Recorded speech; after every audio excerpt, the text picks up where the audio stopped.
Assalamualaikum warahmatullahi wabarakatuh. Jadi teman-teman, di sini saya akan membuat tutorial bagaimana cara untuk membuat ataupun mengisi riwayat pendidikan dari SD sampai S1. Jadi yang pertama adalah seperti ini.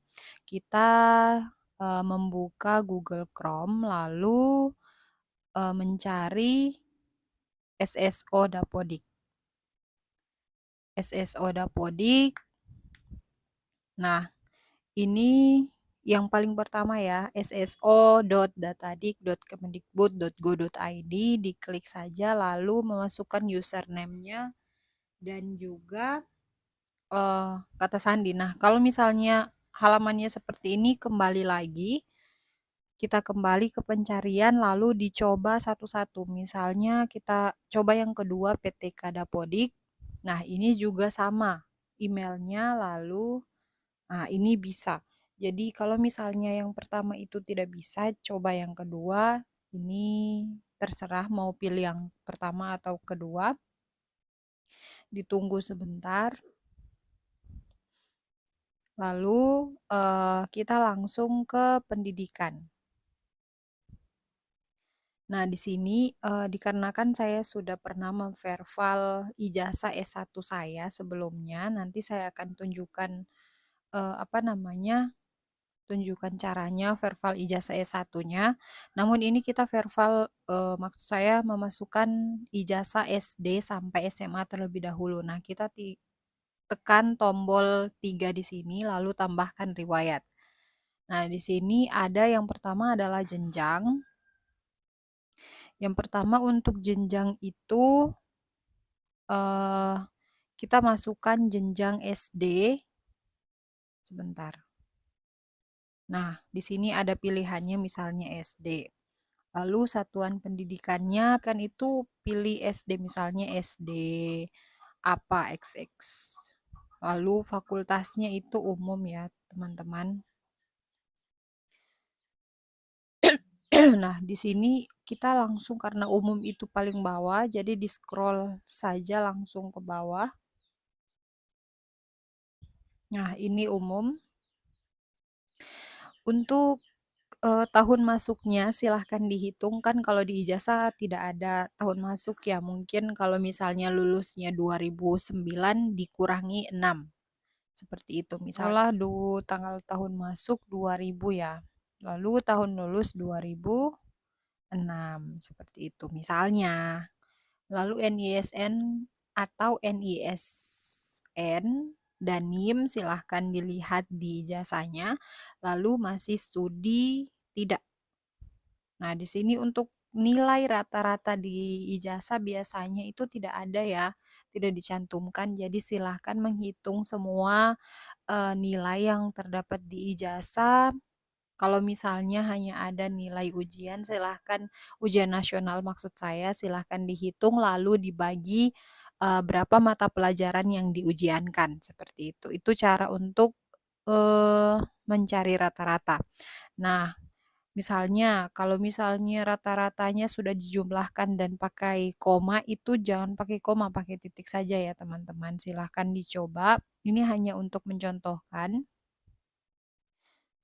Lalu untuk memverval ijazah S1 itu bukan di sini ya teman-teman, namun ada tombolnya sendiri. Nah, ini kita langsung tekan biodata. Nah, setelah ditekan biodata, nanti biodata kita sudah ada di sini semuanya. Saya tidak bisa memperlihatkan. Maaf ya, saya tutup dulu. Lalu di-scroll ke bawah dan buka info GTK. Diklik buka info GTK-nya lalu ditunggu masih loading. Nah, silahkan Bapak Ibu lihat juga yang di sini apakah sudah benar atau masih salah, silahkan dilihat. Nah, ini kita scroll ke bawah untuk verval ijazahnya. Maaf dipercepat. Nah, ini untuk verval ijazah baru. Di sini kita klik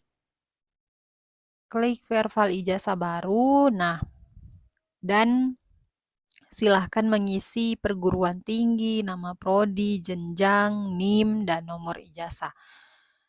Kalau misalnya teman-teman tidak bisa mendapatkan, nama prodinya, silahkan dicek kembali, karena ada beberapa kasus yang, di ijazahnya nama prodinya misalnya pendidikan jasmani saja, namun kalau di maksud saya di dikti itu ditulis pendidikan jasmani dan, rekreasi, seperti itu. Jadi kalau misalnya nama prodinya itu tidak ada yang autocomplete, ini kan misalnya, pendidikan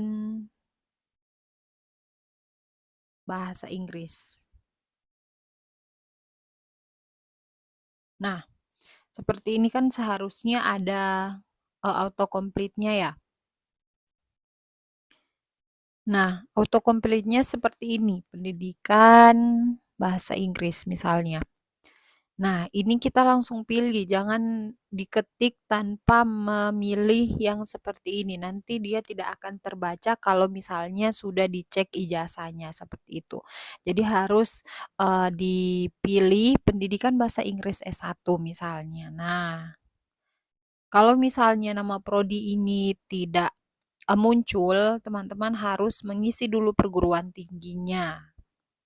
Dan juga NIM, silahkan dilihat di ijazah, dan juga nomor ijazah itu terdapat di, pojok kiri atas atau kanan atas ya teman-teman.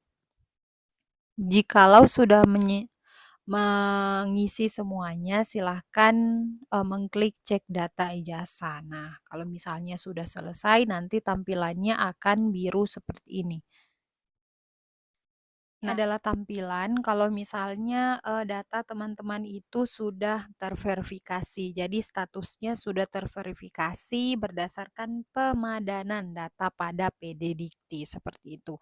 Jadi teman-teman silahkan dicoba, semoga berhasil. Terima kasih telah mampir. Wassalamualaikum warahmatullahi wabarakatuh.